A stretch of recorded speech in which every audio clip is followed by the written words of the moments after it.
사회자 공통 질문 시간입니다. 제가 4가지 공통 질문을 드릴 텐데요. 이에 대한 답변을 해주시고 각 후보께서 서로에게 보충 질문과 보충 답변을 해주시면 됩니다. 답변 시간은 1분 30초이고요. 보충 질문 30초, 그리고 보충 답변은 1분 30초씩 쓰겠습니다. 첫 번째 질문인데요. 민생 경제 살리기입니다. 지금 아시는 대로 세계 각국의 경기 침체와 둔화 속에서 우리나라의 경제 상황도 어느 때보다도 어렵습니다. 현 시점에서 경제를 살리고 내수를 진작시키기 위한 경제 관련 해법 정말 절실한데요. 먼저 이 답변은 최명길 후보부터 듣겠습니다. 네, 지금 한국 경제 위기라고 말을 많이 합니다. 현재 이제 새누리당이 지금 고집하고 있는 여러 가지 경제 정책이라는 것이 단순하게 요약을 하면은 대기업 위주의 경제 성장이 이 파이, 그러니까 빵을 키우는 일이 이루어지면은 어느 정도 그 자기들의 수준에 차면은 그것이 옆으로 흘러내려서 서민들한테도 이익이 돌아가게 될 것이다. 이른바 아주 오래된 낙수 효과론 같은 것을 전제로 한 경제 정책을 펴왔는데요.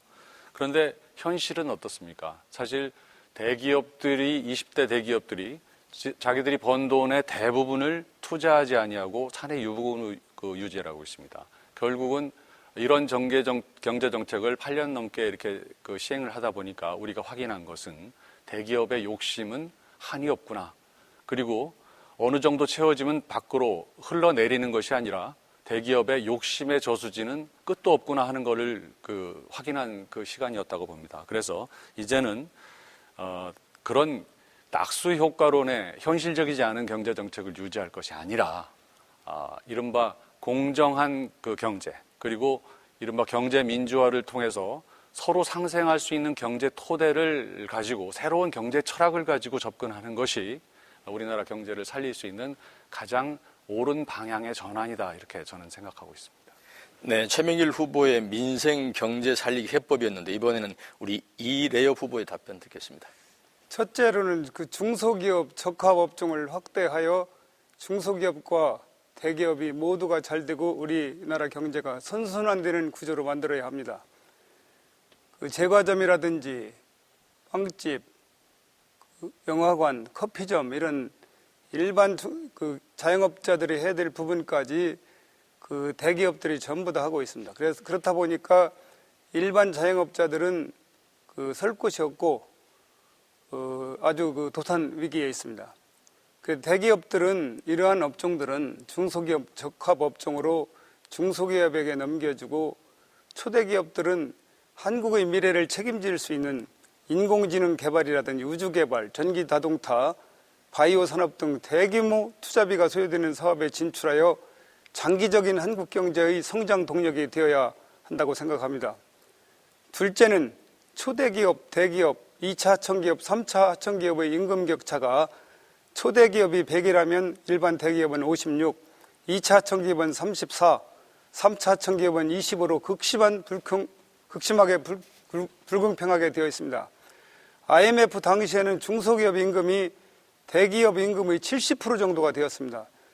이러한 것들이 18년 동안을 흘러오면서 이렇게 엄청난 격차가 벌어졌습니다.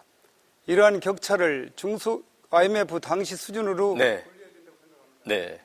자, 이래엽 후보 답변 최명길 잘 들으셨죠? 네, 질문하실 수 있습니다.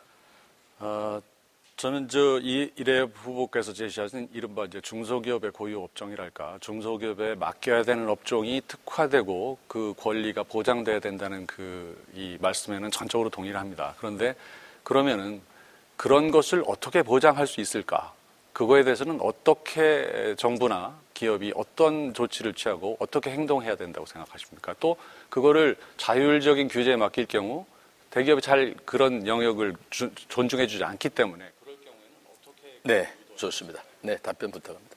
일단은 이제 법적인 측면에서는 대기업들이 그러한 업종을 운영해서 그 수익이 발생했을 때는 거기에 대한 그 세금 수익을 강력히 부과를 시키고 그런 방법으로 하고 이제 법적인 측면에서는 그렇게 하고 이제 사회 여론을 조성해서 대기업들은 그런 업종은 중소기업에게 넘겨주도록 사회적 분위기를 조성하고 그 토론회를 한다든지 대기업을 그 공기업 대기업 윤리를 교육시킨다든지 해서 스스로 그 일반 자영업자들에게 넘기는 것이 좋겠지만 그렇지 않을 경우에는 법제화 시켜서 상당한 부분으로 그 세금을 징수한다든지 대기업에 대한 프레스를 가하는 정책을 하는 것이 타당하다고 생각을 합니다. 그래서 일단은 그 지금 아까 제가 설명드린 이제 농수산물 납품이라든지 식당 운영이라든지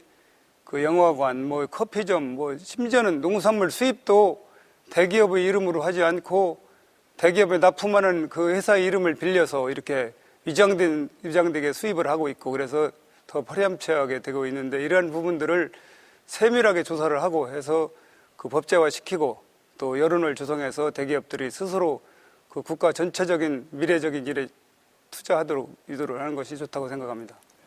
네, 이번에는 최명길 후보께 보충 질문하는 시간입니다.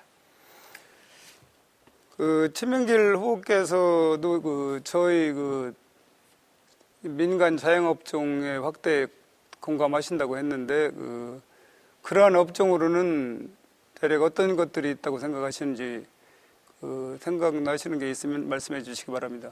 그러니까 지금 몇 년 전에 아주 심각한 사회 문제로 제기된 바가 있는데요. 그 대기업이 그 편법으로 기업 운영 자재 사업을 사실 손자들이나 손자의 친척들, 뭐 증손자들한테 회사를 만들어서 사실상 대기업의 소모품 자재를 공급하는 어떤 그런 업종, MRO라고 하죠. 그런 걸 만들어서 사실상 독점 기업으로서 성장하게 하고 사실 부의 상속의 수단으로 썼던 게 사실 아닙니까? 그런 것 때문에 사실 동네 문구점들 다 망했고요. 그리고 이 대기업들이 지금 다 동네 슈퍼들을 전부 흡수해서 대형 마트들, 체인들을 만들어서 다 전국의 그 골목 그 구멍가게들이 사라지지 않았습니까? 그런 것처럼 모든 것들이 다 대기업에 체인화되고 있기 때문에 그런 것들을 멈출 수 있는 어떤 강력한 처방이 필요하다고 생각합니다. 여러분 아시겠지만 재벌 기업의 딸내미들, 손녀들이 전부 빵집 하고 있는 거 잘 아실 겁니다.